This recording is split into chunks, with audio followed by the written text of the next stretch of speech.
Hello friends. आज मैं फिर आपके सामने एक और कहानी लेकर आई हूँ गिजी भाई वधेका की बाल कहानियों में। आज का कहानी है सूप से कान वाला राजा। एक राजा था। एक दिन वह शिकार खेलने निकला। शिकार का पीठा सॉरी शिकार का पीछा करते करते वह बहुत दूर निकल गया, पर शिकार हाथ नहीं लगा। शाम हो आई। भूख भी जोर की लगी। राजा रास्ता भूल गया था, इसलिए वापस अपने महल नहीं जा सकता था। भूख की बात सोचता सोचता वह एक बरगद के नीचे जा बैठा, जहाँ बैठे बैठे उसकी निगाह चिड़ा चिड़ी के एक जोड़े पर पड़ी। उसे जोर की भूख लगी थी, इसलिए उसने चिड़ा चिड़ी को मारकर खा जाने की बात सोची। बेचारे चिड़ा चिड़ी चुपचाप अपने घोंसले में बैठे थे। राजा ने उन्हें पकड़ा, उनकी गर्दन मरोड़ी और उन्हें भूनकर खा गया। इससे राजा को बहुत बड़ा पाप लगा और तुरंत राजा के कान सूप की तरह बड़े हो गए। राजा गहरे सोच में पड़ गया, अब क्या किया जाए। वह रात ही में चुपचाप अपने राजमहल में पहुंच गया और दीवान को बुलाकर सारी बात कह दी।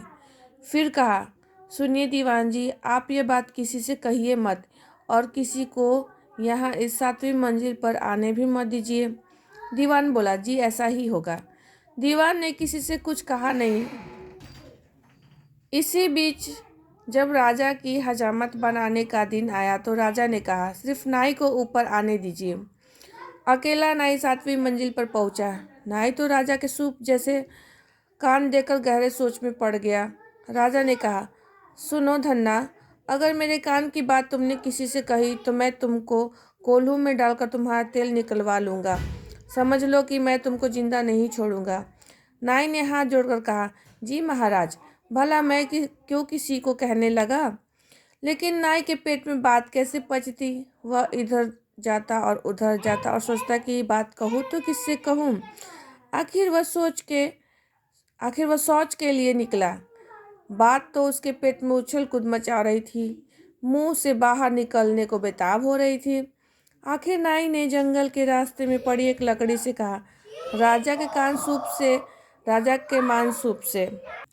लकड़ी ने बात सुन ली। वह बोली, राजा के कान सूप से, राजा के कान सूप से। उसी समय वहां एक बढ़ई पहुंचा। लकड़ी को इस तरह बोलते देखकर बढ़ई गहरे सोच में पड़ गया। उसने विचार किया कि क्यों न मैं